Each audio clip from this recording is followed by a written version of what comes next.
Actually, Then, this I yes, sir. logged Yes, sir. I logged into a new computer actually. That is the because my laptop the audio is not there is a difficulty in that. So I logged into in fact a desktop computer for the first time today. I ji ji. thought मैं मेरे आपको भी मेरा laptop से मेरा आवाज जा पा रहा था लेकिन I wasn't able to hear the response earlier, so I thought I should switch over. And mobile is all right, but in the mobile I can't share the slides. So my Nandini जी, आप सुन पा रहे हैं मुझे? हाँ जी sir. Audio video सब ठीक है? हाँ जी हाँ जी, एक मिनट सर, चेक कर ठीक है, लेती हूँ मैं। आप स्टार्ट करिए. ऑडियो वीडियो क्लियर है सर? हाँ हाँ हाँ. Yeah, it's fine, Miss Nandini. I am able to hear. Yeah. Hello everyone, good evening. This is Nandini Sharma from AgriMeet Foundation Bharat. And on the behalf of our organization, I extend a warm welcome to all of you on the day 7 of our faculty development training, Annadata 2025. Today, we feel truly privileged to have with us Dr. Sarat Babu, the current president of Plant Protection Association of India and a highly respected scientist in a field of agriculture and entomology. Dr. Babu has served the entire nation through decades of dedicated work as a principal scientist and head at NBPGR Regional Station, Hyderabad. His immense contributions to plant genetic resources, quarantine, and biodiversity conservation have left an indelible mark on Indian agriculture. Sir, your journey from working with national and international organizations like FAO, UN, and ICR to mentoring farmers, researchers, and students across the country continues to inspire us.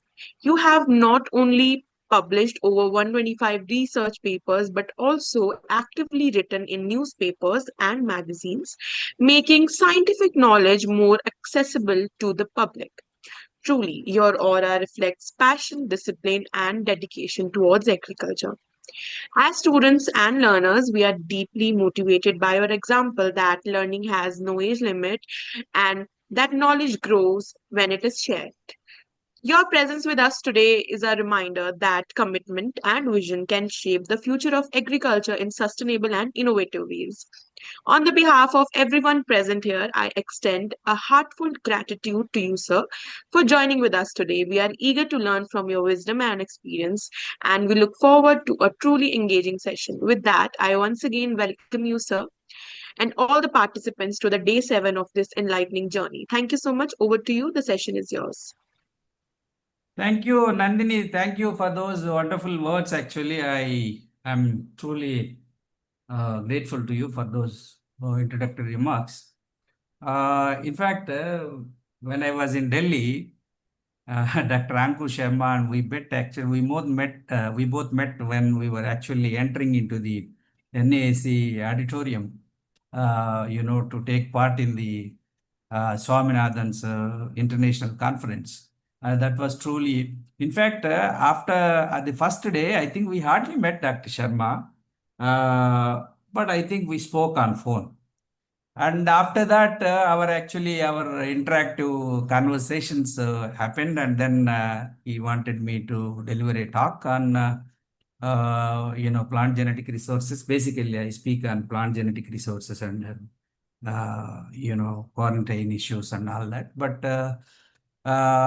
in fact, I have been active these days, on the plant genetic resources because there were several developments in the uh, globally as well as nationally also. So I started writing also in the in the media, especially the Down to Earth magazine. You recall Madam Finance Minister made an announcement during her budgetary speech that there is going to be a second national gene bank.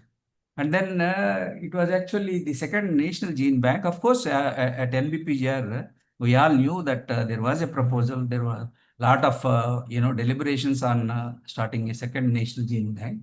But suddenly it appeared in the Union Minister's budgetary speech. It was actually truly a wonderful, it was music to my ears that conservation of plant genetic resources in this country needs to be given a special, emphasis because we are losing a lot of material, in the diversity rich hotspots of the country. And also, of course, there are many issues that I think we need to discuss today.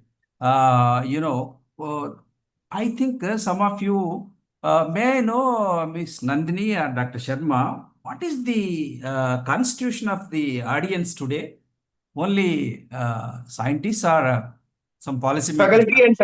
Faculty and scientists, from assistant professor to professor, and scientist to principal Okay. scientist. So because there are, I think, some people who cannot understand certain terminal. I think let me just tell you. I talk about common heritage.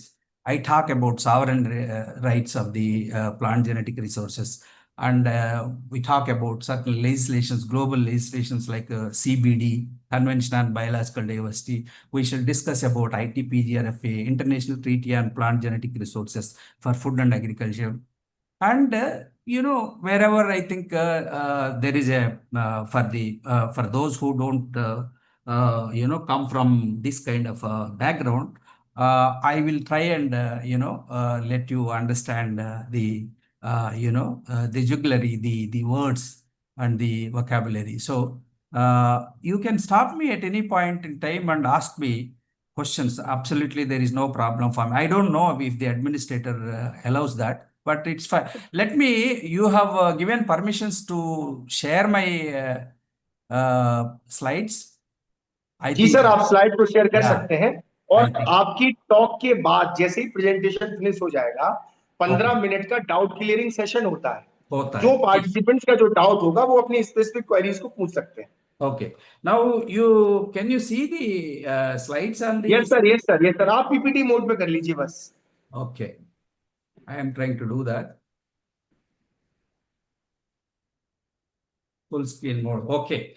So you see the today's talk I have basically, the title of the presentation is Legal Frameworks for Conservation and Sustainable Use of Plant Genetic Resources.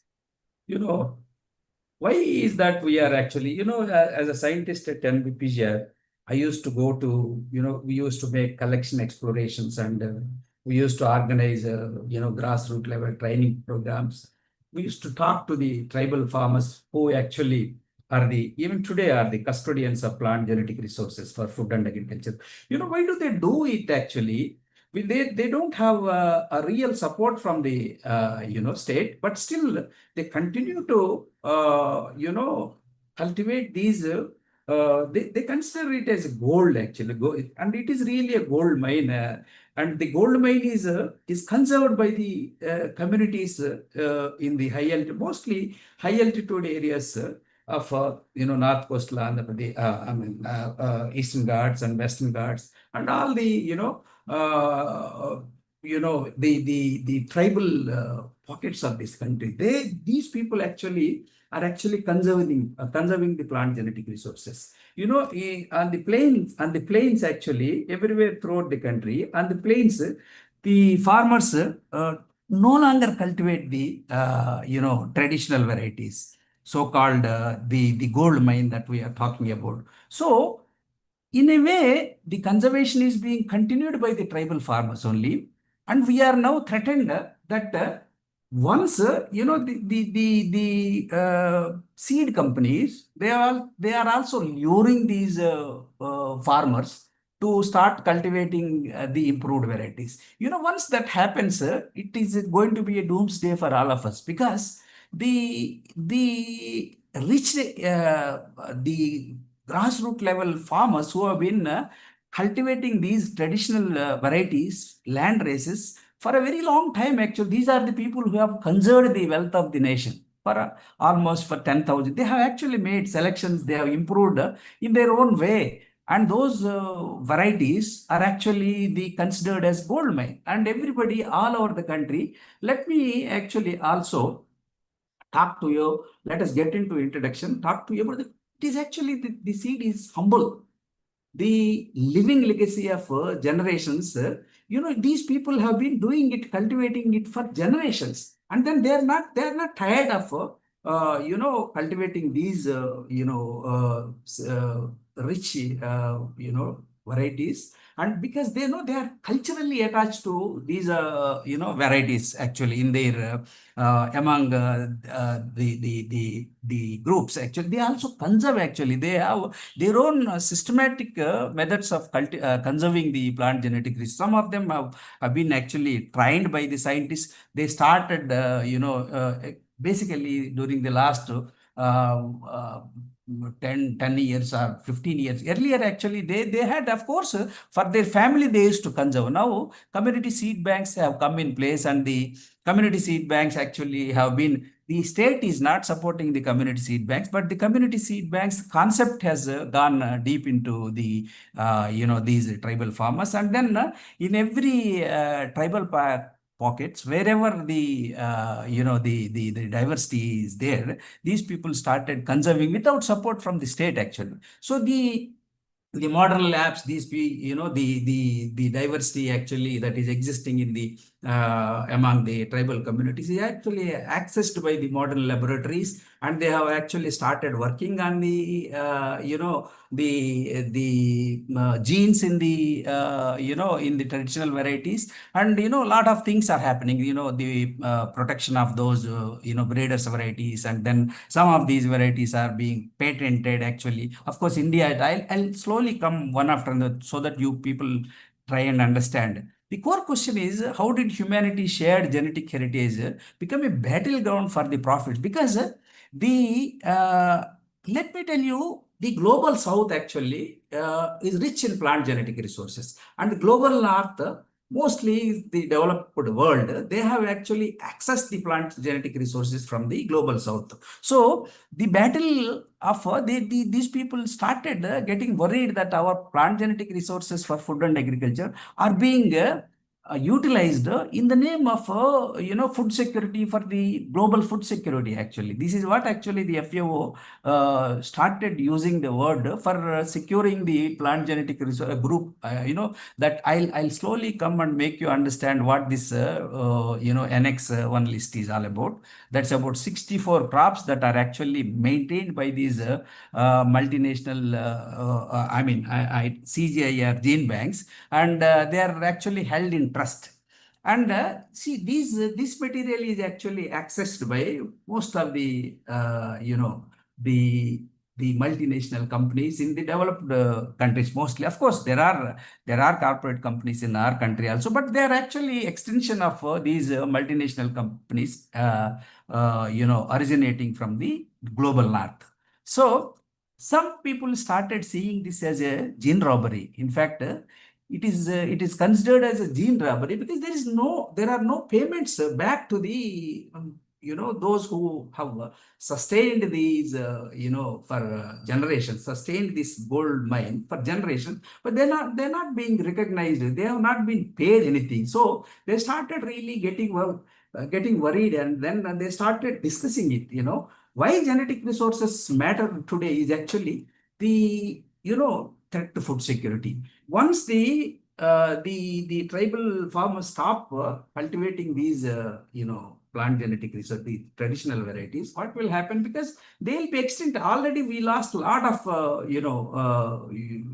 diversity because some of them are lured actually. In some parts of the country, even the tribal farmers stopped cultivating these land races and traditional varieties, and then so a lot of it is lost. And erosion happens actually. It is a decline of diverse land races. It actually weakens the ecosystems. Perpetuation of injustice, that I was talking to you about, nothing is paid back to the communities. So the uncompensated extraction denies benefits to custodians of genetic wealth. So this is all actually that is now being discussed in every forum of global international treaties as well as domestic legislations also. And the dependency and disempowerment on all these things, ultimate price, nothing less than the future of human existence itself is at stake. So I think you understand why actually genetic resources matter today. And then let me talk to you. I have introduced the audience to the subject. Let us. I have divided this presentation into three parts. This is actually the era of common heritage. I think I already spoke to you about the common heritage, and also the awakening is the second part of my presentation, and the third part of my presentation is actually unraveling. So let me talk to you about the common heritage. What is this common heritage is all about? You know, we all know that, most of you know that we have got an international legislation called Convention on Biological Diversity. It happened in 1993 before pre-CBD, let me call pre-CBD. You know, all the plant genetic resources for food and agriculture all over the globe were considered as a common heritage. Common heritage, I mean, anybody can go anywhere on the globe and access this, wealth, and then take it back wherever you want to, and then use it. Nobody is really going to question. Nobody was really questioning you, and it was actually the period was considered as a, since times immemorial till the countries started, exercising sovereign rights in 1993 with the, inception of the Convention on, Biological Diversity, CBD. That happened actually it came into force in 1993. So I don't have to talk about, I have already spoken the original guardians, the common heritage. Now you understand what common heritage is all about. Unilateral expeditions, scientists from developed nations freely, I have already told you, they collected germplasm with informal or no, the only consent required those days was actually, phytosanitary certification. In order to move a material from one country to another, you need to seek, import permit from the country that is actually importing, and the country that is contributing this material to has to give a phytosanitary. These were the only phytosanitary certificate. These were the only conditions those days until 1993. So people from all over the country, all over the world, wherever the diversity existed, they went on explored the, the wild, and then the high altitude areas, farmers collections. They collected and then taken it wherever they want. And this is considered a silent drain also. Millions of unique varieties flowed from biodiversity rich countries to international gene banks. So this is actually, until 1993, this era was called the Common Heritage era.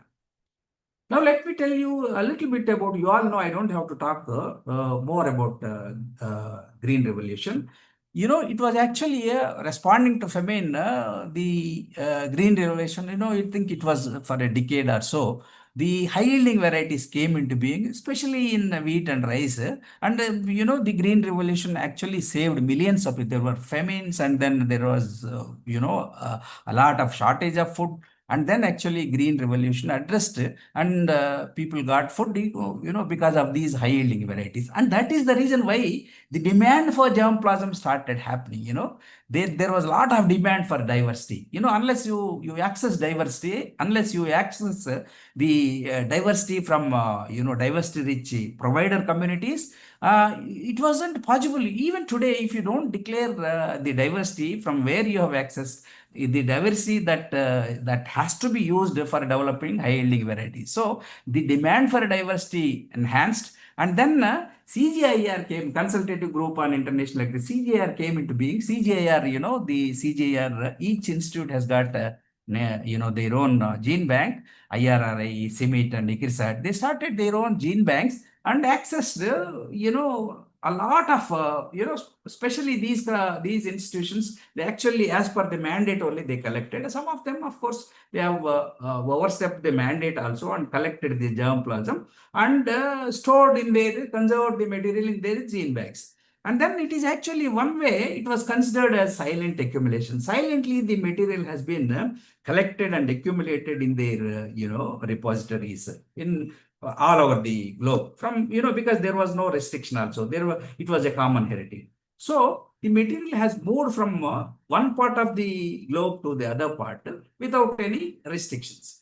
So the rise of intellectual property, let me talk to you a little bit about the International Convention on new plant varieties, the protection of new plant varieties. It all started sometime back in 1961 because the material was available was, it was, as I said, it was a common heritage. So no restrictions. You don't have to seek permission from anybody. So the developed countries, they have got a brilliant idea of, exercising rights over the plant genetic resources. Not really the rights over the plant genetic resources. The varieties developed by using the plant genetic resources, freely available plant genetic resources. They started developing the improved varieties, and they wanted, because it is natural, because these people, these companies, these institutions spend a lot of money to develop varieties. So naturally, they would like to have protection over those, the varieties that these companies or corporations or institutes develop. They want to exercise control over them. So the UPAO, actually, this international convention actually worked as an international legal instrument to protect their rights, plant breeders' rights only. It never considered, they never even thought about certain rights to be given to the native conservator communities of the globe. I am not talking about just India, all over the globe. I also said that the diversity rich countries are, in the south.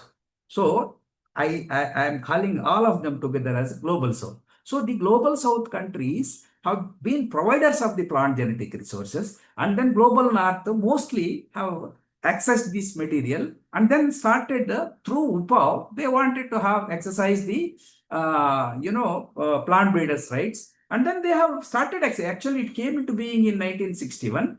Real enforcement happened in 1968, and then there were certain amendments, in series of amendments in 1972, 78 and 1991. Actually 1972, 78 and 1991 amendments were, you need to consider these amendments. Actually, when the UPAO came into being, there were not even a mention or consideration about the farmers' rights, So it happened in 1978 amendment, because the provider communities, the provider countries started feeling some kind of betrayal or inconvenience that our material is being taken. They are developing new varieties, new plant varieties, and taking, soft protection through UPAO, but they are not giving any benefits to us. Nothing is being paid back to the community. So they started feeling this pain. And then that was being expressed also in various international fora. So then they came with certain amendments in 1978, and then they have allowed the farmers to have to save the material, to reuse the material, to conserve the harvest, and those rights were actually allowed. Mind you, I want to tell you that India did not take part in the, it did not take the membership of the UPA. Why? There are certain reasons. You understand why, the reasons why India did not take India did not become a part of the UPA is because India had to protect its provider communities, the native communities who have been conserving the plant genetic resources. And that was the main reason why it did not join the, not only India actually led the entire global south. None of these global south countries, majority of them did not join the UPA, because they contested that the rights of the farmers in these provider countries have been recognized. Therefore, we are not going to take part in the, as members of the UPAO. In fact, UPAO in the later part of its existence in 1991, a significant developments took place because of the India's leadership.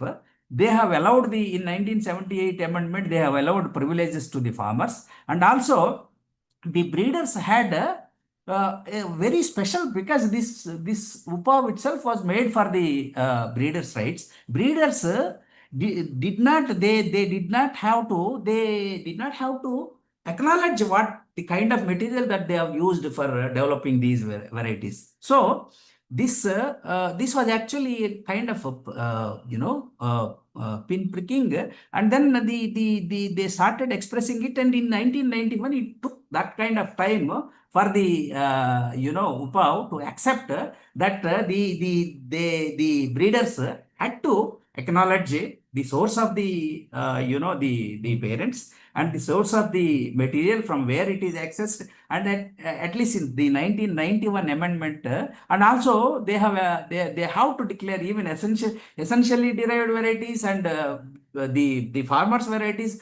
They did not have to declare the source of the genetic resources to develop a new plant variety. Now in 1991 amendment they have actually amended it, and the breeders had to declare the the source of the parent is. Then the farmers' dilemma and no reciprocatory criminalized the traditional practices and offered no benefit. This has been there in the minds of the provider communities. It has become actually, UPAV actually gave, it was a platform for the private profit, not for the public good at all. And actually the revolution happened in, this is my part 2 of the presentation. The revolution happened with the Earth Summit in 1992. It is the awakening of the sovereign rights. Sovereignty, in fact, has been asserted by all these global South countries. So actually the CBD came into being, and the CBD actually recognized the national sovereignty over genetic resources. It actually required prior informed consent and mutually agreed terms, to access the material, and it has to share the benefits arising from the utilization of use of these plant genetic resources. So the words are very, very important here. MAT, mutually agreed terms.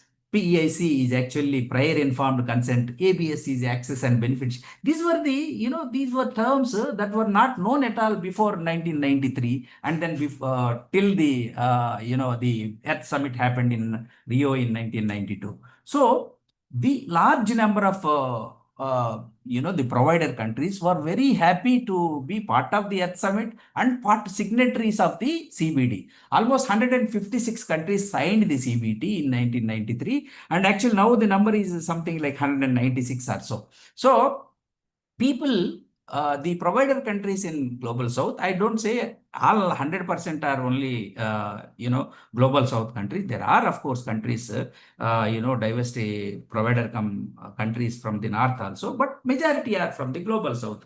So here let us, talk about a little bit about TRIPS and WTO. In the patent imperative is actually provided by Article 27.3 of the trade-related intellectual property rights. It actually allowed the the companies, the corporates who actually corporate companies who developed these plant varieties. Of course, it is all through UPAV only. They could actually patent the plants. They could actually patent the plant varieties, and those were the terminology actually provided by UPAV, and then TRIPS actually allowed patenting of this, and it was actually India that actually led the entire provider countries, that they did not accept for the patenting of plant varieties, and it was actually, let me call it a sui generis system. It actually led the entire Global South to have their own sui generis systems. Like I tell you, I think you all must have heard about our national legislation on new plant varieties. What is that legislation? Let me, I'm sorry, I'll tell you about that little later. And then that sui generis systems, every country started exercising, either developed their own legislation or PPVFR. I'm sorry, I was somehow involved somewhere. very deeply thinking about Article 27.3, it is actually PPUFRA. You all know, I think you must have heard about it. Protection of Plant Varieties and Farmers' Rights Act. Under this act also, we have got an authority. The authority is, I think some of you have participated in that, in the Swaminathan's International Conference. It was just in the very same NAC complex the authority is located actually. So under the authority, the sui generis system of our own country is PPUFRA, under which we have, though we have not become a member of the UPAV, we have provided rights to the farmers' rights under this act, and then there is an authority to take care of the rights of the farmers. That is called PPUFRA, Protection of Plant Varieties and Farmers' Rights Authority. See, the disclosure gap. So no mandatory requirements to disclose origin of genetic resources, as per the TRIPS and UPA, we have already discussed. So there is a biopiracy loophole in the UPA, and then India fought for the, unrecognition of the, farmers' right. Successful challenges. In fact, you all know that that was the time when actually the foreign countries, many countries in USA, I think basmati, neem, turmeric, these were actually they started patenting them. That's the time when India fought. India actually took the lead to fight on behalf of the entire global South. Now let us get into actually the ITPGRFA. International Treaty on Plant Genetics. We were talking about the accumulation of plant genetic resources in the CG banks, international, gene banks, where actually plant genetic resources were amassed. We have discussed about the CBD. The CBD came into being in 1993, and some of these people, the global north, they started having really wondering about how would there be going to be a difficult time for accessing the plant genetic, because all the provider countries started exercising sovereign rights over their plant genetic resources, and they are really worried what would happen to the access to the plant genetic. If these countries do not allow the access, then these people will be in difficult times. So therefore, I am not saying that there is a conspiracy, but certainly the material that is already in the international gene banks accumulated up to 1992, 93, the material has to be somehow maintained as a neutral medium, and that is called that is the system which is called now ITPGRFA. The material that is actually located in the gene banks of the CG centers, it is called FAO trust material. Actually, FAO came forward to actually construct this kind of it is also a legal instrument actually, ITPGRFA. But the FAO is responsible basically for the creation of this ITPGRFA. And it is also called through multilateral system. It is actually a multilateral system. That means bilateral, multilateral. You understand? If two countries have a kind of MOU, that happens only. That is limited to only those two countries. But multilateral system is there are group of countries. Like CBD is also a multilateral. CBD is a legal instrument. ITPGRFA legal. They are all legally bound actually. So the material that is already in the international gene banks, these are all multilateral systems. From there, these countries, the signatory countries, it happened in 2002 actually. I think I have not said this ITPGRFA came into being in 2002 and started actually distributing germplasm from 2004 onwards. Now let me tell you, they have actually, for in the name of providing global food security, they have identified a list of 64 list of 64 crops, important food crops and horticultural crops and all. These 64 crops, they don't have to really seek domestic permission at all. Though these again from the national governments, you need not seek permission. From the multilateral systems, this material can be given to any, any country that, demands or applies for access to this material from this list of 65. It is called FAO Trust Material or Annex 1 list and all that. So, according to Article 15 and MLS, vast CGI collections brought under multilateral system. It is called, I have already told you, it is actually designated as in-trust material. And the Grand Compromise facilitated access for 64 key crops under the standard. Let me also talk to you a little bit about SMTA. This is a standard material transfer agreement. That's all. You need to only sign that agreement, sign that, a little document. There are certain conditions. You sign it and take it and forget it. Afterwards, no problem at all. You don't have to worry. You don't have to pay back. You don't need to. In fact, under the ITPGRFA, you don't have to pay back even if a commercial product is developed by a country or a company. You don't have to really pay back to the country of origin. You have to pay to the the multilateral system, ITPGRFA, and there is a fund called a fund for developing countries. Actually, it is not for a single country. It is for the these collections were peanuts. Actually, let me also tell you, there are 700 million. Transfers happened from these international gene banks. 700 million transactions happened. Nothing paid back to the individual countries. That means I am not trying to find fault with the International Plant Genetic Resources Secretariat or the governing body of the ITPGRFA, but certainly the material is actually, though given, there were few safeguards attached. SMTA is a very simple document. There were very few safeguards. The material, I think that is the reason why we started getting worried, and not we, actually, the authorities in in the global south started. They realized that this is not happening. They all gave this material in trust to the multilateral systems, but nothing is happening back. They had a very great regard for the for both ITPGRFA.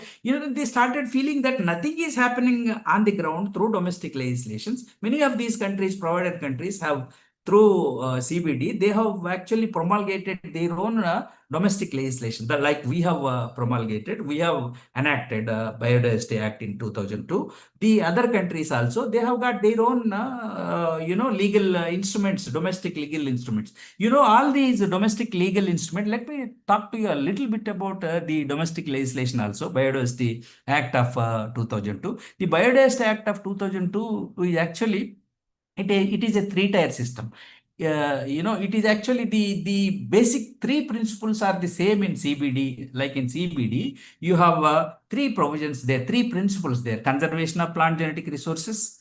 The second principle is utilization of plant genetic resources. The third principle is benefit sharing. These are the three important principles of the CBD, which have to be the basic principles of any domestic legislation. So all these global south countries, all the members of the CBD, they have actually either one way or the other. Some of them have their own special legislations have been enacted by these countries. Some have actually adjusted with their existing legislations. So all the three principles have to be regarded in their incorporated in their domestic legislation. Why? Because the countries, every country has got its own requirement. There are institutions, there are seed industries. They want material from the national gene banks. They access the material, they use the material, they develop the varieties. But the paradox I am talking about is they access the material from the instead of accessing the material from the national gene banks, they preferred using the material from these multilateral systems because they found it very easy. many systems, many domestic legislations, and many national gene banks were not, some of the national gene banks from these developing countries were not really very mature, and they don't have really evolved systems of conservation and then ex situ conservation I am talking about. Of course, the in situ, I'll talk about in situ conservation also a little bit. So they found the access from the multilateral system is easier than accessing the material from the national gene banks. So a lot of transactions took place. Like I said, 7 million transactions happened from the international gene banks, but nothing has been paid back to the communities.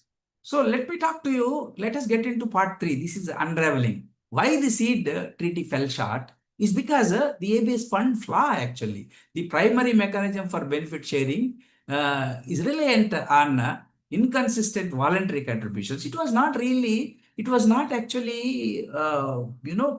prescribed actually. When you take the material, if you prescribe this is what you have to pay back, then they may consider paying it back. And they have not actually, it was actually left to the user corporate or user country to come back and, make payments to the ITPGRFA based on the utilization and based on the profit they make. So that never happened. So the loopholes for breeders are there anyhow. This is ABS is most important. The monetary benefit sharing, actually, it's a fatigue.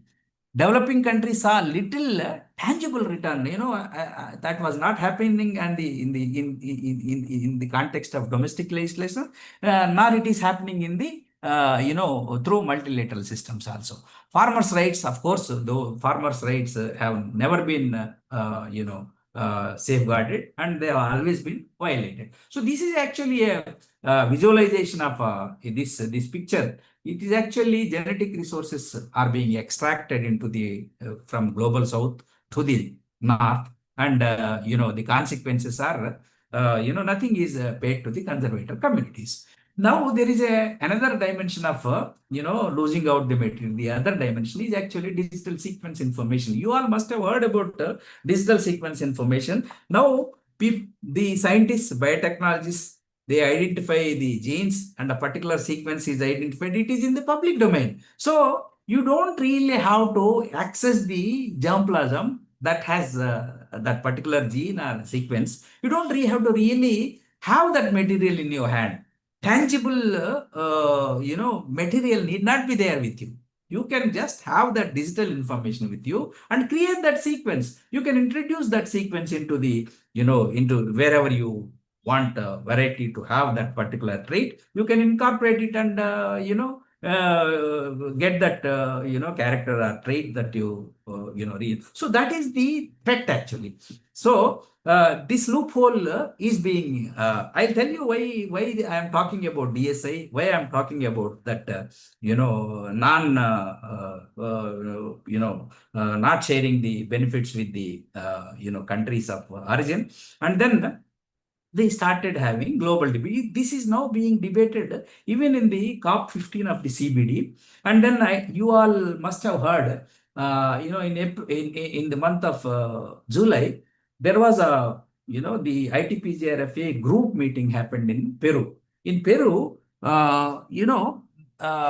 some of these countries actually there are few proposals, amendments that ITPGRFA sought from the member countries. The amendments are basically, there are 3 amendments that now that 64 list of annex list, 64 list, they want to make it infinite. That means they don't want really, the list is limited to just 64 crops. They want now everything that is available with them should come into multilateral systems.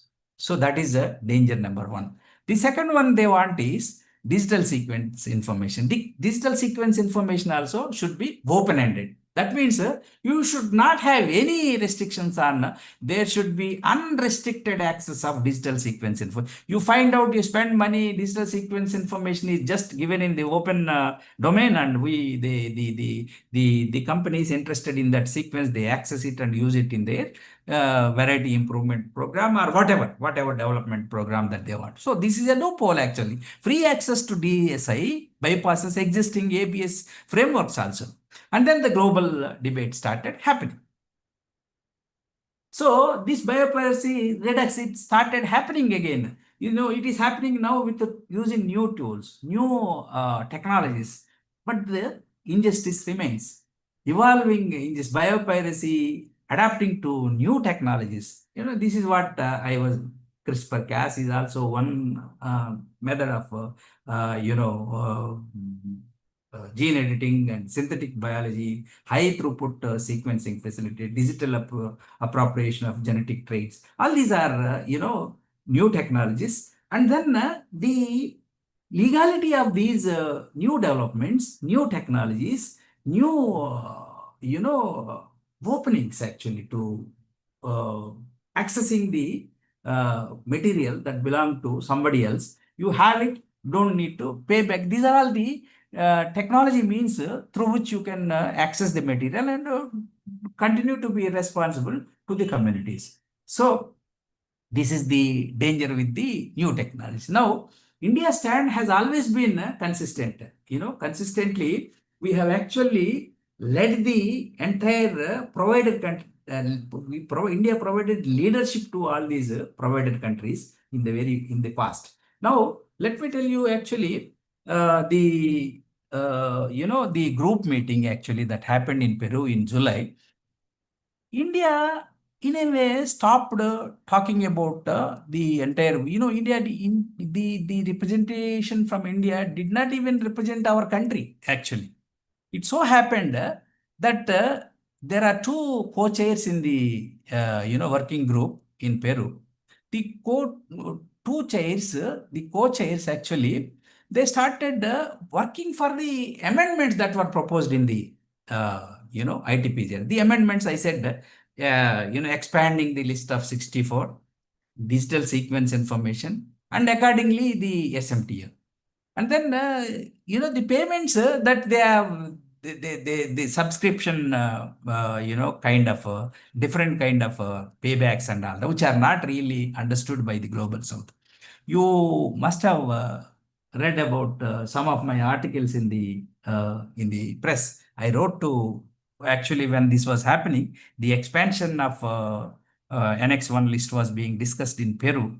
I wrote to the minister, our Union Minister of Agriculture, that please take care of the interest of not just the, leave alone global. Because India actually represented all the entire global south. So please take care of this. Let this, piracy be stopped, and let our country be, safeguarded from exploiting the plant genetic resources. And it was published in many, print media. So I think Wire and all, they have covered. I, and along with a few other scientists, wrote to the agriculture minister. That happened. And then I also wrote in the recent past, I think on 5th of May, I wrote an article on the, saga of ITPGRFA, and it was, you can access my article, I think. That's not, I mean, these are all the issues that I discussed in those articles. And, let me tell you, the country that represented the entire global south, that we provided leadership to all these countries, not only safeguarding our own interests, we have safeguarded the interests of the developing countries, poorer countries in the entire world. And now we have almost, not only we have forgotten our own interests, we have not represented naturally we don't represent other countries, because we were silent in the, global, that working group meeting in July. And the danger is actually in the month of November, there is a final governing body meeting that is again is going to happen in Peru only, where we are actually, these amendments are supposed to be finalized. But fortunately, there was a the consensus was not arrived at in the working group meetings that happened in July. So I foresee that the amendments may not be agreeable because there was a lot of debate, and then they did not arrive at the in the working group did not arrive at consensus. So I foresee a ray of hope that these amendments may not go through, but we don't know. We don't know what will happen. We don't know. There some miracle may happen that we may lose out actually. So, let me a little bit about the biopiracy that is happening in our own country also. The farming community, the conservator communities actually did not receive any benefit sharing in the past. And it did not receive any benefit sharing with the multilateral platforms or multilateral systems also. Some of you must have heard about Divya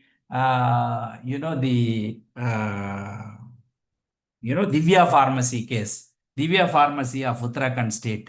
They have actually the biodiversity. You know that I have stopped actually explaining a little bit about the biodiversity. The Biodiversity Act it has got a three-tier system of functioning. The national authority is called Biodiversity, National Biodiversity Authority that is located in Chennai, and every state has got a middle level instrument which is called the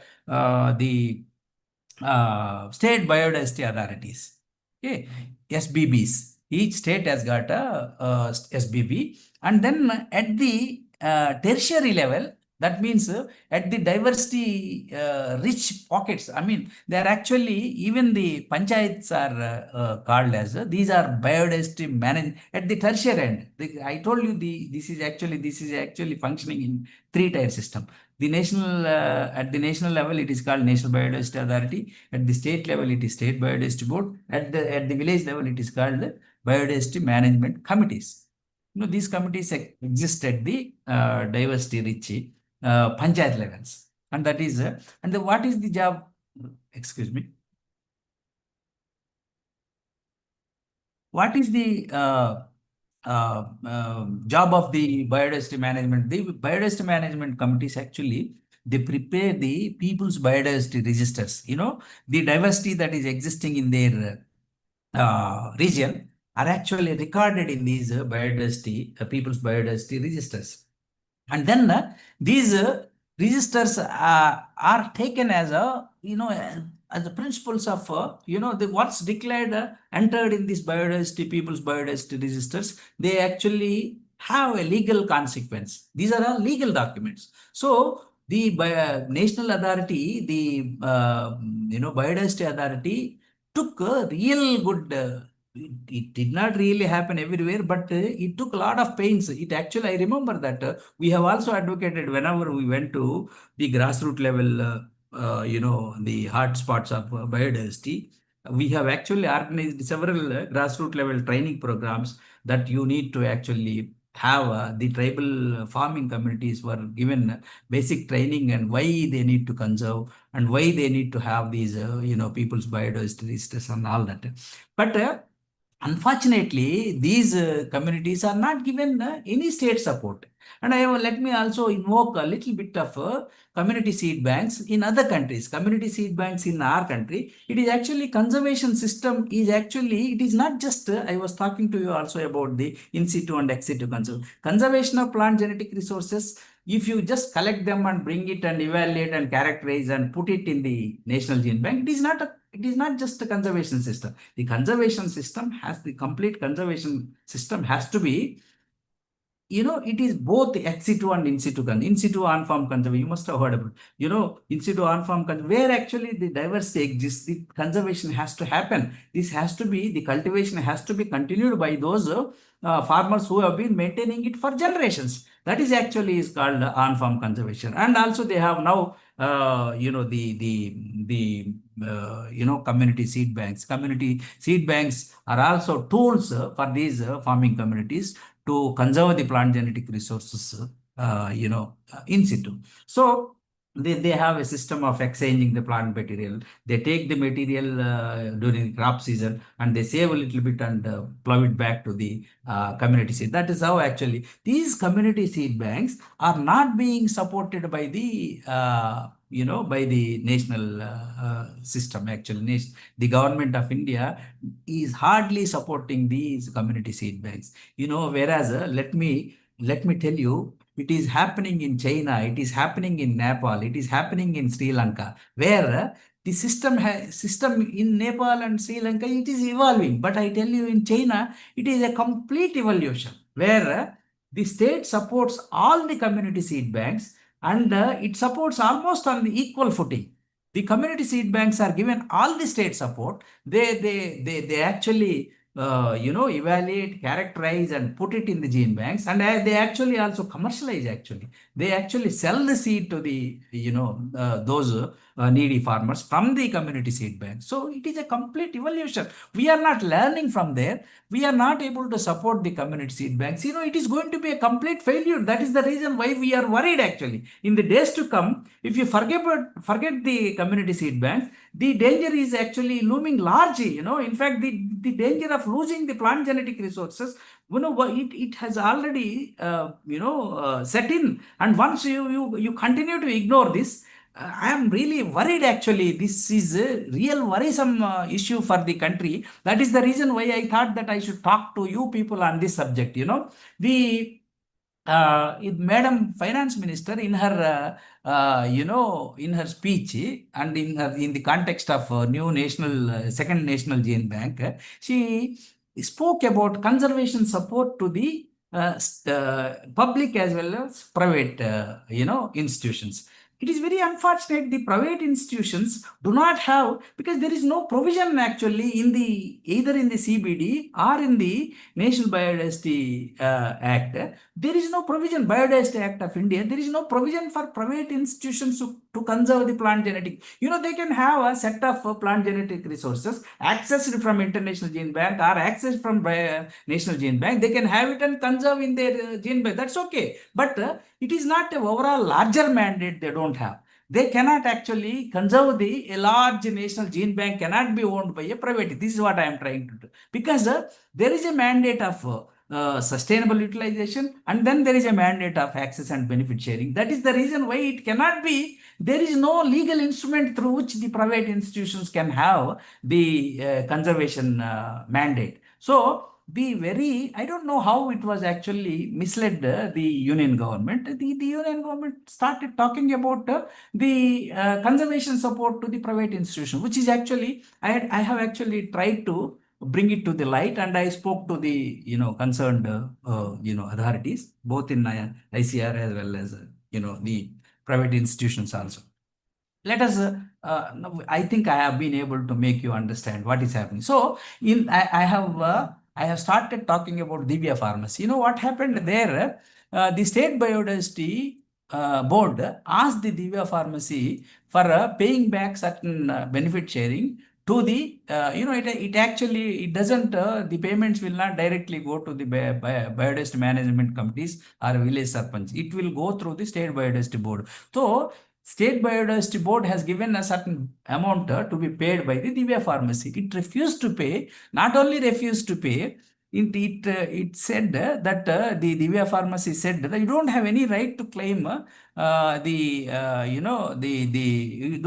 you can't demand any benefit sharing from our company. So they have gone to the High Court, and High Court has actually reprimanded Divya Pharmacy. No, because as per the provisions of the law, you have to pay such and such whatever amount demanded by the State Biodiversity Authority, State Biodiversity Board. So they refused to pay. They have gone to the union government and got the right amendments for them. So the act was amended in 2003, because there is a provision in the act that local Vaidyas and the there are names of Hakims and, things like that. There are Vaidyas among the tribal communities. They can actually have access to the plant genetic resource, make concoctions and treat the tribe. That is, the law provides that kind of, facility for the tribal doctors. But that actually is being shown as an alibi by the, Divya Pharmacy. And Divya Pharmacy wanted to exploit it. And Divya Pharmacy said that we are also, local Vaidyas. We only know the technologies. We only know the,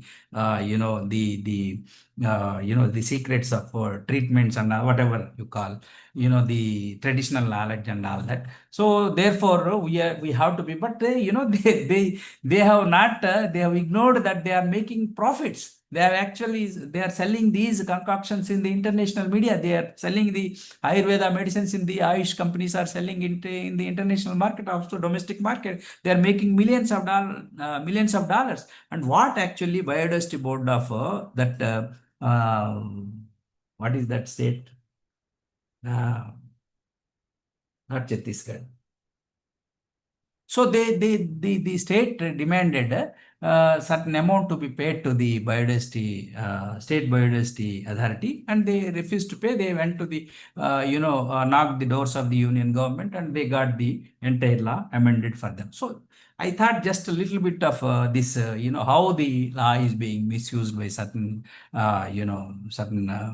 private law institutions. And then the ABS, access and benefit sharing, is actually denied to the communities. And if you pay a little bit of, it is actually nothing, peanuts, that these profit making institutions have to pay to the state biodiversity institutions, state biodiversity other. That will actually reflect and make they use it for the development of those communities. So that is being denied by some of these Ayush companies. That is an example I thought I should, because this is not happening. Access and benefit sharing is not happening actually in the either in the domestic legislation as well as in the international through international legal instrument, that is like ITPGRFA also.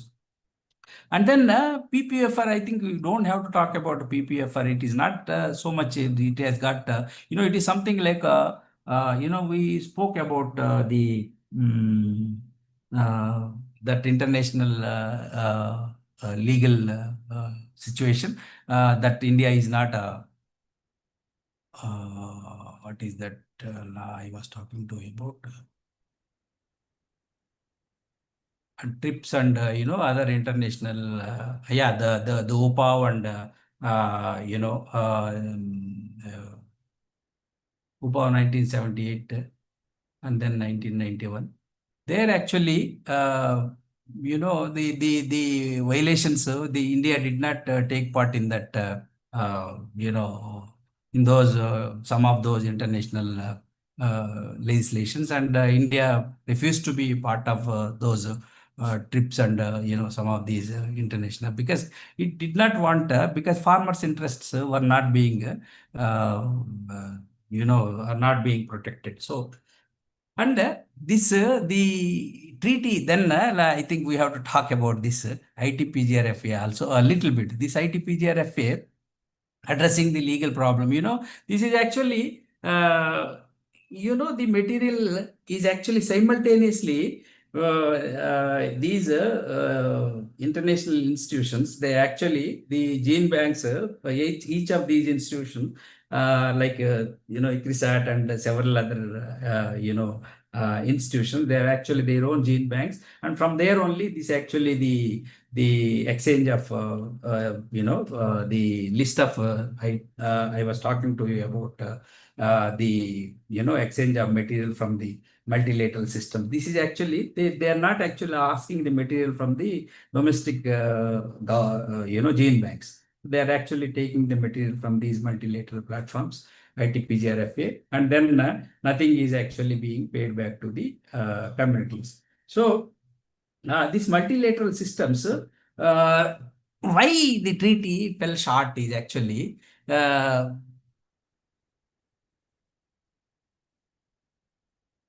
so this is actually the genetic resources are actually diversity rich from diversity rich countries, these are moving this is a symbolic kind of a pipeline. Actually, they are drawing it from the diversity rich countries of the of the world down south. Actually, I was talking to you that the rich countries on the other side, and it is a symbolic representation actually. On the other side, all the developed countries are there. They're actually drying the material through a pipe and then using it for their developing varieties, and all the national legislations are being violated, and benefits are not being shared with the the origin countries. And then this is actually now digital dimensions also are we need to discuss about this also. This is a new frontier actually. It is a data delusion actually. Digital sequence information is openly available in public database. They don't, you don't actually need to have the material from the, you need to just have a digital sequence information and then use it into developing a new variety or something. So the biodiversity, biopiracy redux is new tools, world injustice and all that, evolving injustice, advanced biotechnologies, gray area of legality, and all these things are biodiversity. India's stand is actually a blueprint for resistance and reciprocity is Biodiversity Act of 2002, PPRF Act 2001, and international advocacy is actually consistent push for mandatory disclosure of origin of TRIPS and binding DSA. A call for action is actually, I think it is, I am exceeding the time, so that's why I'm trying to actually run through. What can be done? Actually, a multi-pronged approach has to happen. Strengthening the international frameworks, empowering national sovereignty and farmers' rights, industry accountability and transparency. All these things have to happen, but people are not, these, international gene banks are freely distributing the germplasm to the, to the corporates, and those who actually want the material, they get, they don't pay anything back to the, the provider countries. So our shared responsibility is actually the blueprint for our future. Our genetic heritage is a global common good. Demanding justice requires fair access, equitable sharing of benefits and all that. A call for action. Let us reclaim the seeds of our future. We don't have to, unless this is done, in the days to come, the countries are, the provided countries are not going to be really, benefited, and it is going to be a difficult situation. So I thought if there are any questions, I would really go and answer. And I think I better stop it here. I'm trying to find out if there is anything that important part that I have left there, because it is a vast subject actually.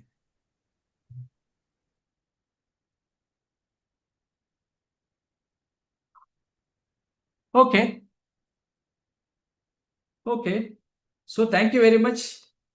अब अगर किसी participants की कोई query है, कोई doubt है, definitely आप अपने आप को अनम्यूट कर सकते हैं और अनम्यूट करके पूछ सकते हैं सर से। बहुत बेहतरीन लेक्चर रहा, मुझे नहीं लगता कि इसमें कोई गुंजाइश रही होगी, लेकिन फिर भी यदि किसी का कोई डाउट है, किसी की कोई क्वेरी है, बहुत सेल्फ एक्सप्लेनेटरी प्रेजेंटेशन था।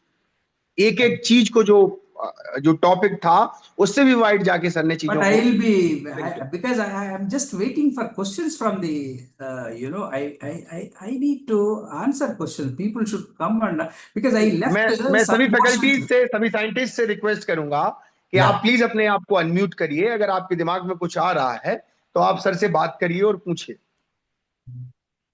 और इस लेक्चर को इंटरेक्टिव बनाइए। वन वे कम्युनिकेशन ना हो के टू वे कम्युनिकेशन हो।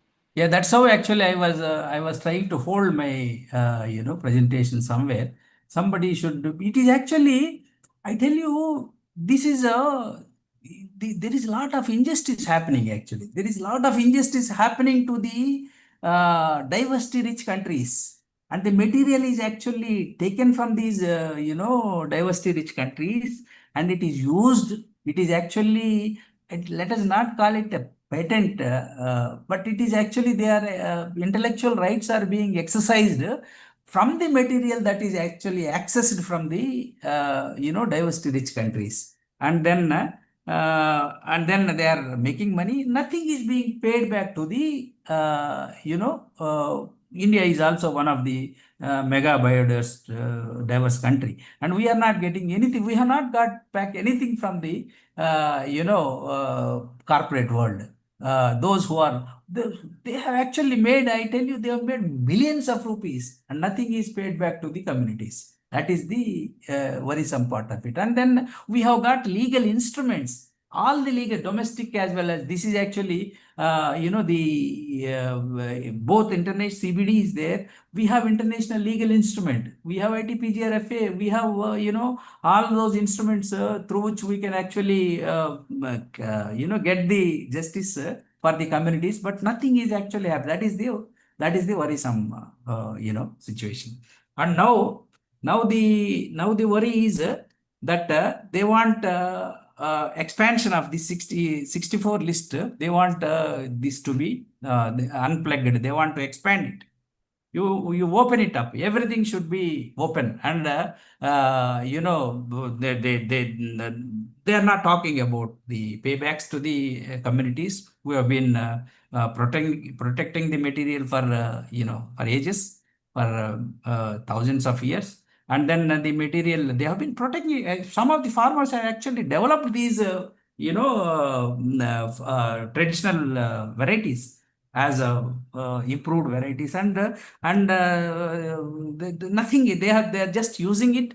They are renaming it, and they are converting some little bit of the sequential change, and add a little bit of DNA sequence, and then make it nomenclature is changed, and then market it in the world.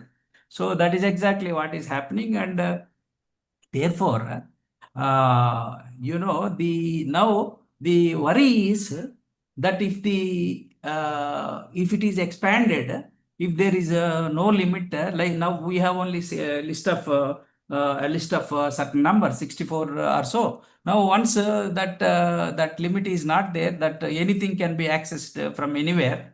If the provider countries agree, and then there will be no payback. In fact, there is a danger that the countries will not have, because there will not be the communities and the high altitude areas. They are not interested anymore, because if they don't get back anything, and they are not also, they continue to be living in poverty, because they have to cultivate those traditional varieties, the genetic riches, and then there is no benefits. So therefore, they will lose the interest. That is why now the communities need to be supported, like what is happening in China. The community seed banks are really, their government is taking care of them, and then they actually sell it openly in the market. They make money. They actually like NBPGR does its own research, its own, the local seed banks, actually farmers maintain these seed banks, and they actually they have their own crop improvement programs in China. They decide on that material, and then it is all linked to the national gene banks also. There is a wonderful system happening in China. So these community seed banks are supported by the state. In India, this is now being muted, and I think it is being discussed also. Hopefully, this will happen.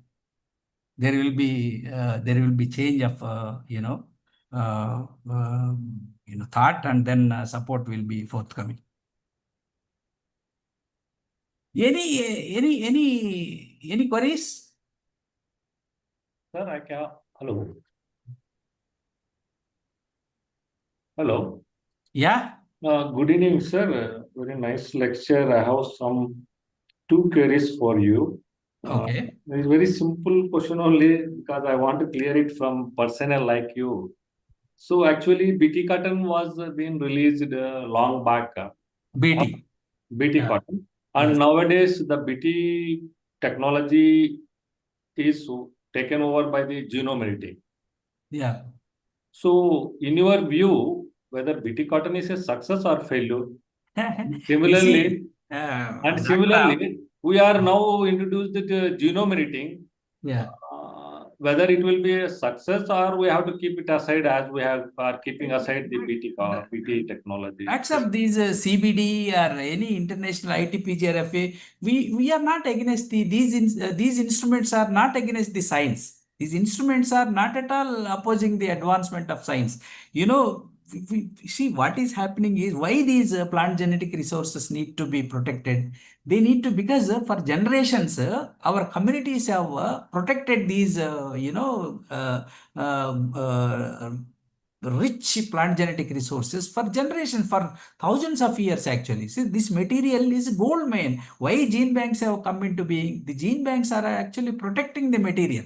The gene banks need to protect the material to see, just keeping it ex situ means the gene banks is actually not that. That is the reason why the community seed banks concept has come into being. The material that is actually, it has to be exploited. It has to be, modern varieties have to be developed. The communities are not against the the improved varieties and all. The varieties have to be improved. The breeding programs have to take place. But only the CBD or whatever the legal instruments talk about is actually to pay back to the traditional communities who have conserved this material for generations, and still some of those the land races are actually more than the hybrids and developed varieties. So some of them as such they are being used as such by the some of these public sector institutions as well as private sector institutions also. They change the name and they don't call them as land races or traditional varieties. They put some modern name and release it in the as a variety in the market. So it is actually, we are not no science talks about improvement should not happen. This should happen. But thing is protecting the traditional varieties, land races it is the gold mine for us. That is the reason why the gene banks have come into being. That is the reason why community seed banks are being promoted. Community seed banks is actually, it is a link between the national gene banks and the farming communities. Farming communities, because once in situ conservation means is actually conservation wherever the diversity exists. The ex situ conservation is actually gene banks. So ex situ conservation is actually, of course, it is also for protecting the diversity. But in the long run, unless at the origin where actually the villagers are the tribal farmers are the traditional farmers, they were actually using that material. Improved varieties came later.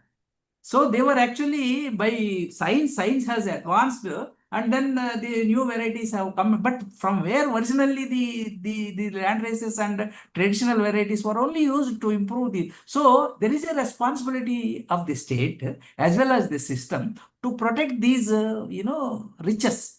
So that is why the system has come into being. That is why this CBDR, these people are accessing the material. Some of the material in the gene banks, they can be used straight away as varieties. Some have to be used in the breeding programs, but this base material has to be protected. That's how, for protection, sometimes if it is kept in the gene banks and look forward for future after 100 years, 200 years, that may not happen. Sometimes we may lose the viability. So therefore, it has to be brought out, and then it has to be made viable. That is why the links like community seed banks have to be there. Community, again, you need to go back to the community seed banks, take the material and keep it in the long-term, gene banks and all that. So that, I think you understand what I am trying to say. So these improvements and science, advancement of science need not stop. Nobody talks about it. Nobody has any objection for advancement of science. It has to happen. What we are talking about is conservation of our riches.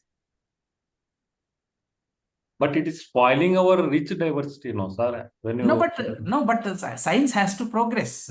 That's up. May I know who it is I speaking am to me? Madhusudan Rao, sir, from. Masudan, it has to because the millions of burgeoning population has to be fed. So we have to multiply and we have to have enough food for the growing population. So there has to be breeding programs, and then the production has to go up, and then therefore we have to have improved methods of these are all the riches have to be there. The original genes have to be protected. You cannot you cannot just leave them to the, because if there are natural calamities, you are going to lose them. So naturally it has to be there. Thank you, sir. Thank you very much. और कोई है कोई सवाल? I think it is a very dry kind of subject. But if you really try and think what is happening and why we are not able to, protect our, plant genetic resources, and one day, already we have lost a lot of, genetic resources. We have lost some of those old varieties that people, our, elders used to talk about. They are not there. I have some names in Telugu. Those names are not there actually. In rice, there are Pedda Odlu, Pedda Vari, and there are Samalu, certain varieties are there. They are not there now. So like that, now there is a lot of awareness. Those days, of course, there was no awareness, and then gene banks also did not really collect a lot of diversity that is actually existing on the ground. Now that the material has been most of it has been accessed, but thing is it cannot remain in the, it has to be circulated. It cannot remain in the ex situ and then pray God that we have conserved this material and it is going to be useful to the future. No, it cannot. It has to be revitalized. It has to be brought out. It has to be evaluated. It has to be used for developing. You have to make crosses and use it for improved varieties. The hybrid vigor has to be exploited, and then genes have to be identified. Modern science and technology has to be utilized, and it has to be in place. But for that, the diversity has to be protected. The diversity, the only way that the diversity can be protected is, state has to involve. The ex situ conservation has to take place. The in situ conservation has to take place, and there has to be a linkage between the ex situ and in situ conservation. और इतना बहुत लोग हैं, कितना participation is, I think something like I have seen the number somewhere, some 100 or so. Good evening, sir. Good evening, sir. Myself, Dr. M.D. Jagtap, working as Associate Professor in हाँ जी, Deepa हाँ जी, Patil Agribusiness Management College, Akurdi, Pune, sir, Maharashtra. हाँ जी, हाँ जी. So just I am interested to share the information, sir. Sir, Srimati Rahibai Popra is one of the women who is working in the Ahmednagar district, Ailanagar district, Okay. at Akola Tahsil, and she has protected the seed material of different food grains and vegetable crops year Okay. after year, and Okay. she has developed her own seed bank, and Okay. now she is offering the seed material to the different self-help groups in that regions, and they are producing the quality organic food material, food grains, vegetables, and they are marketing in the metropolitan cities, sir. Okay. So they are doing a wonderful job, sir. Very good, sir. Very good. Okay. There has to be, in China, there is a wonderful system actually. They are actually, all the community seed banks have been linked to the national system, and the community seed banks actually function. The material actually keeps moving between the community seed banks and the national, system, and then once it is revitalized, it goes back again to the National Gene Bank. And actually, community seed banks also function independently. They evaluate the Yes, material yes. at their, local, and they also commercialize the material. They sell the material, they sell the, local varieties to the, farming community, and they make a part of the, monetary budgetary requirements are met locally. Apart from, central institution, central government supporting them, the government gives them state support also takes place.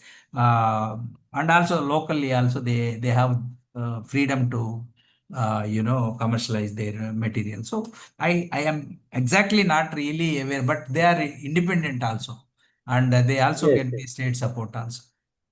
yes, So yes. like, Recently, we such a got the system Padma should Shri happen Award, in sir. our country. Such a Yes, yes.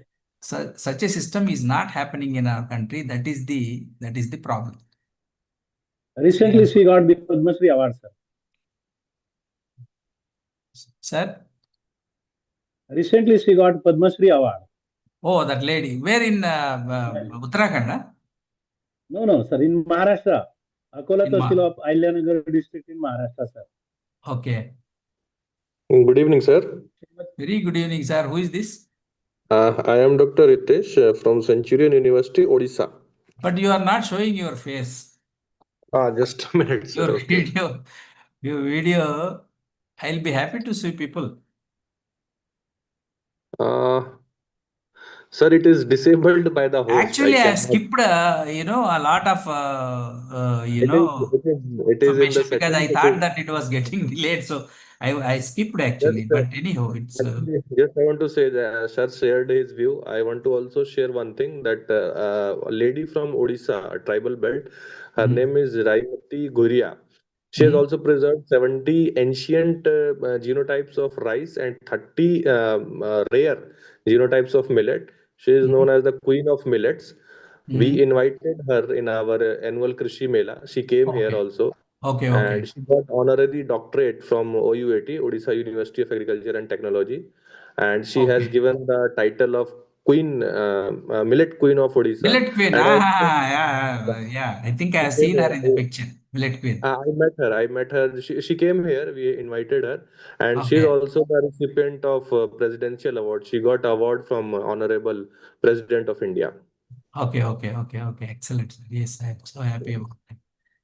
So, yeah, you have some question on this? सवाल कुछ है?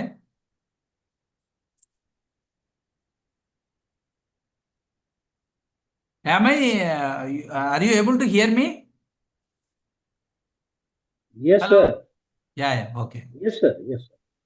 I I thought, can यदि hear कोई you, और but participants की sometimes query it's है तो please पूछिए. yeah, I'll be happy to talk to you. Any queries? I don't know if there are this sort of genetic modification in plant science can be patented. No. Thank you, sir, very much for some wonderful comments. Conservation ODPGR and benefit sharing by the corporates. Everything is to be implemented by the laws.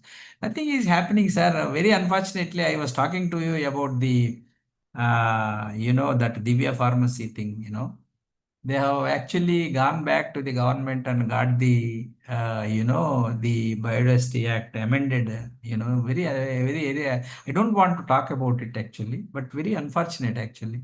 You see, when in 2022, they made actually, it is not just through, exploiting the plant genetic resources, but they have actually made something through selling the Ayurveda products. They made also they have, I think, that Ramdev Baba's company. They have other businesses also. They made 1 lakh crores in 2022, and a little bit of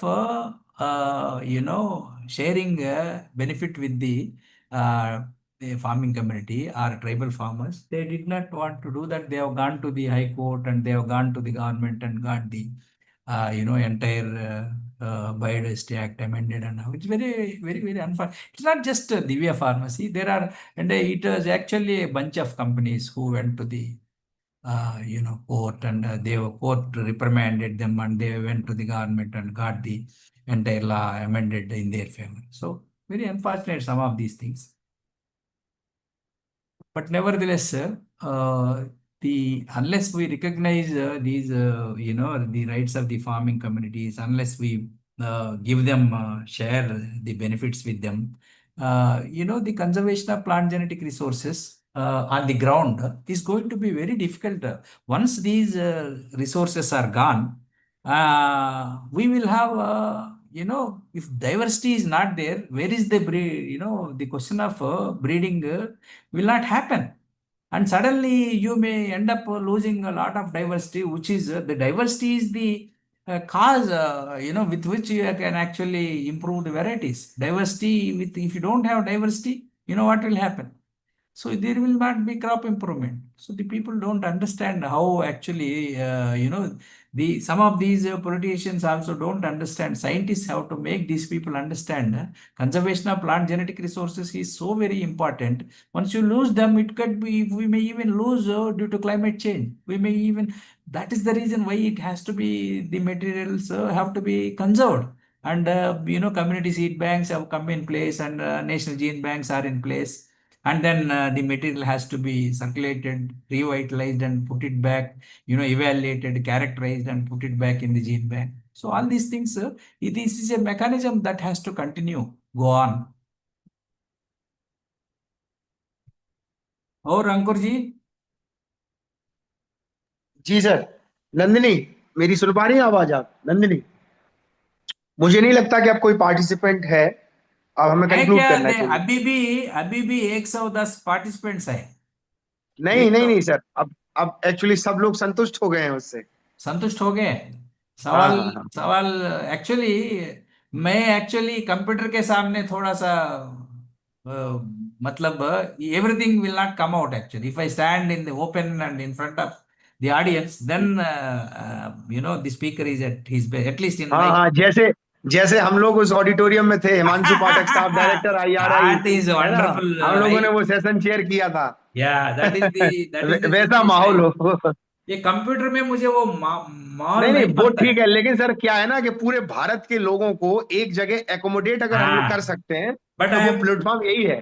बाकी offline mode में भी चल रहा है अपना, वही ICR building में अपना ऑफिस है, तो वहां हम लोग ऑफलाइन मोड में भी चलाते हैं। बट इतने सारे लोगों को एकदम से एकोमोडेट पूरे भारत के लोगों को कहां से कर सकते हैं? But I am कुछ so फॉरेन happy. पार्टिसिपेंट भी है, अभी है इसमें कुछ हाँ कुछ ज्वाइन करते हैं, कुछ नहीं करते, अभी लेकिन कुछ हाँ I am seeing there are 110 participants. I'm so happy हाँ that, but I'm not getting questions.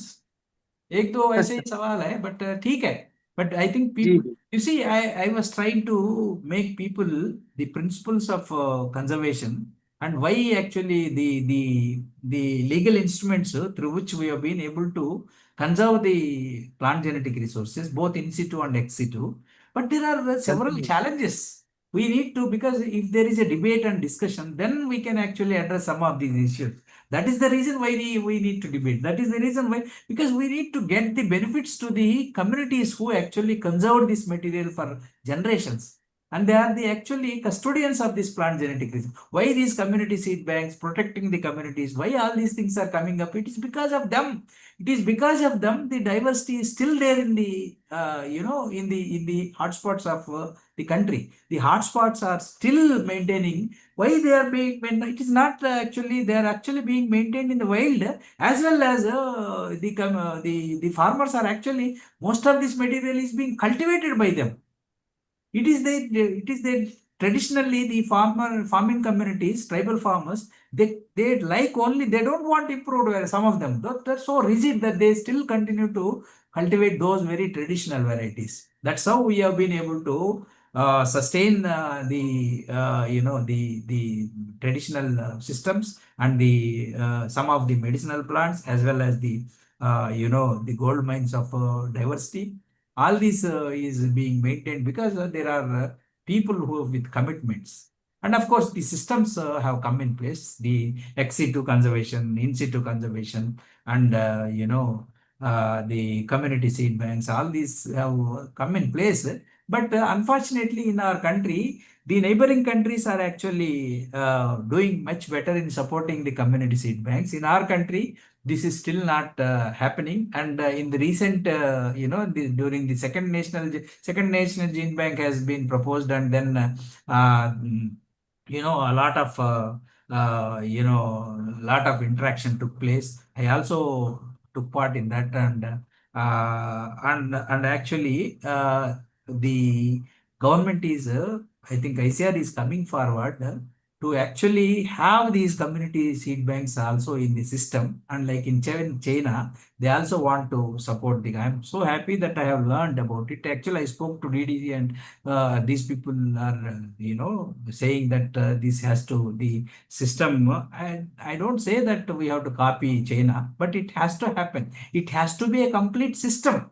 The conservation has to be both ex situ and in situ. Then only it will be a successful model, and then the traditional varieties will be protected, and then ex situ conservation continue to happen, and continue to be circulated between the ex situ and in situ on farm conservation, and then we will be able to sustain the plant genetic resources. And I think I should thank you so very much for this wonderful session. I would have been very, very happy if there are many questions, but anyhow, I'm so happy that I am entering. Thank you so very much to all of you, and thank you, Dr. Ankur Sharma, and thank नहीं you. सबसे ज्यादा thank you sir आपका कि आपने हमारे request पे अपना consent दिया, है ना। और मैं तो ये कह सकता हूँ कि एक बहुत छोटी मुलाकात रही और बहुत एक एक्सीडेंटली मुलाकात रही, क्योंकि हम लोग प्राइम मिनिस्टर प्रोटोकॉल में थे, आपको पता है। तो उस समय क्या है कि पीएमओ से जो लोग आए थे वो, है ना, तो उस समय प्राइम मिनिस्टर सिक्योरिटी में जो लोग चेकिंग कर रहे थे, वो अनायास हम लोगों का एक तरीके से मिलना हुआ। और फिर होता है कि जब दो एकेडमिशियन जहां मिलते हैं तो वो एक दूसरे की वाइफ्स को समझ जाते हैं। अच्छा, एक तो कुछ बहुत सवाल है डॉक्टर साहब, इधर कोई this sort of genetic modification, Nandini आप हैं लेक्चर में? Nandini, plant sciences can be pet, no? हाँ जी सर। ठीक है। हाँ, patents cannot happen. Actually, we have India stopped participating in the that international convention of protecting the new plant variety UPAW. We did not become member of UPAW because India did not want to patent the plants. So therefore, we have evolved our own sui generis system of PPVFRA and National Biodiversity Act, and no, it cannot be the plant varieties. Plants cannot be patented. That's what the technologies can be patented. If you are producing some material through the mechanism can be patented, not the plants as such. But TRIPS allowed that, and we protested it. We did not become a member of UPO only because of that. Because UPO and TRIPS, they promoted actually patenting of plant varieties, and we opposed it. And that was a wonderful, development actually.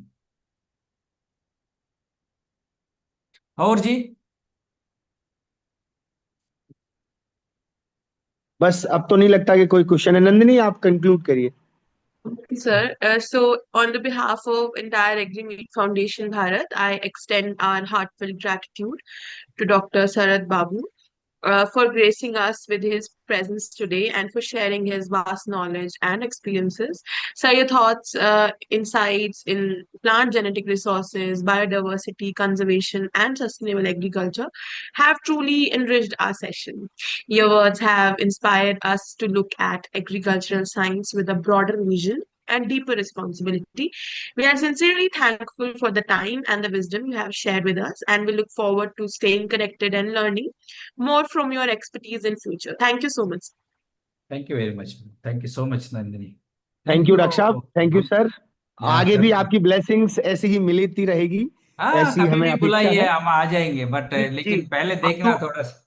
जी जी, अक्टूबर में sir हम summer school कर रहे हैं, तो उसमें आपकी blessings चाहिए होगी। आ जाएंगे और थोड़ा सा अलग करके प्रेजेंट करेंगे। हाँ जी जी जी जी जी, thank you so much sir, thank you.